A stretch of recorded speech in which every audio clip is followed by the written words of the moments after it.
Okay, question number 5. How many photos and videos should I add? Well, yeah, I think you should add a lot of photos and videos. And here's a picture of my blog post, my blog page. And this is a blog post about an experience called Dining in the Dark. It was a really fun experience in Halloween. And I add a lot of photos and videos, mostly because search engines will always prefer images and video over written content. And in this case, I added photos from the actual experience. So here I am, and it's on Halloween, and we're all wearing masks, and I'm in the middle there wearing a mask, so I can't tell it's me. And we're telling stories, and that was part of the preamble to this Dining in the Dark experience, which I think explains itself. But later on in the post, you see more pictures as we go along, and it really, really adds. So photos are of value when they're sort of adding to the content of the written content. And if the photo doesn't really, and it's just kind of sitting there and lying still and not doing much, then it's probably a distraction, or you can find a better photo. And Definitely. I think photos are always worth the time to take and add, but really they don't take that much time to deal with. And WordPress has many ways that make this super easy. If you use your phone to take pictures, it's even easier, in fact. And the apps on any smartphone are now so simple. And I'm not exaggerating, my 6-year-old daughter can do this. And it doesn't matter whether you have an iPhone or an Android phone, it's really very simple. So there are some great apps to help enhance photos and also to help them get redistributed. And Instagram is what we've used here. This is a screenshot. So don't forget that the more photos you add to your blog posts, the more friendly they are to social photo sharing sites like Pinterest, which at the time of this course is the second fastest growing website on the internet. Think about that for a second. If you haven't looked at Pinterest yet, you really want to. And how it works is that if someone finds an image on the web, like on your blog, they can pin it on a virtual corkboard. And when they do, it creates a backlink to the source site, that is a link to your blog, which is really good for search engines. The more backlinks you have, people linking to you, pointing to your website, the better the search engine thinks you are. So this is excellent for expanding your audience.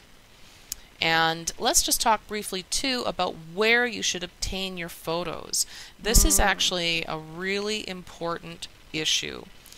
You want to take as many of the photos for your blog yourself as possible. And as I said in the last slide, your phone makes this really easy, so that's definitely the best policy. It might also give you a chance to be the proud source of a cool image that starts to circulate all over the web. So to take photos from another website or blog is really not acceptable. You will get caught. You will get caught. And people are quite protective of their images. So it's best to just steer away from it. Unless someone has put a photo there that they clearly want to get spread around, and what I mean by that is that they might want to spread around an image of their next upcoming book cover. It's a promotional item, or a photo of themselves, someone famous, etc. I would never endorse using a diagram, for example, or something that's part of another's intellectual property. If they have purchased the photo for their own site, that's off limits as well. So some people will put photos on their Flickr account, for example, and check the box that says, yes, I allow this image to be used in the public domain, in which case you are free to use that image, but be very cautious. Sometimes it's tough to tell the difference, but if in doubt, err on the side of caution. You can also buy photos for very little money from stock photo websites. Here we've shown the logos for iStockPhoto.com and for Shutterstock.com. These are two wonderful resources, definitely a big green light on both of those. They will both sell you photos for use in your ebooks, your blog posts, everything for very little money. And there are some free public domain images also available, such as on wikipedia.org, but you always have to credit the source of the image carefully. Bottom line is, if in doubt, ask.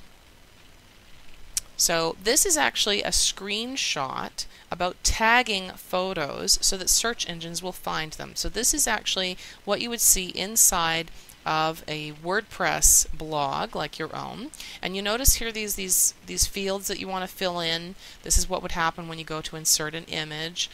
You would determine first of all the size of the image, if you want it to be 70%, 80%, 90%, or 100% its natural image size. I generally think that shrinking them down a wee bit is probably better because it allows text to flow around the image. And you can see here, this is alignment left. You want to place a title. You want to place some alternate text that will display in case the image does not come up properly. You want to caption the image, which means that there will be text that appears right here below the image when it's on your blog. And you can also choose to put a link. So that link might be the image itself. In other words, if someone were to click on it, the image would be enlarged for them to see at full resolution. Or it could be just the current post itself, and that's generally good policy in terms of SEO values, search engine values. So what you're really doing by doing all of this, tagging photos, adding descriptions, you're telling a search engine how to read your photo, because of course search engines can't read photos, they can read words. I know that sounds really silly, but it's true. You're giving yourself a lot of wonderful SEO value by filling in all of these fields.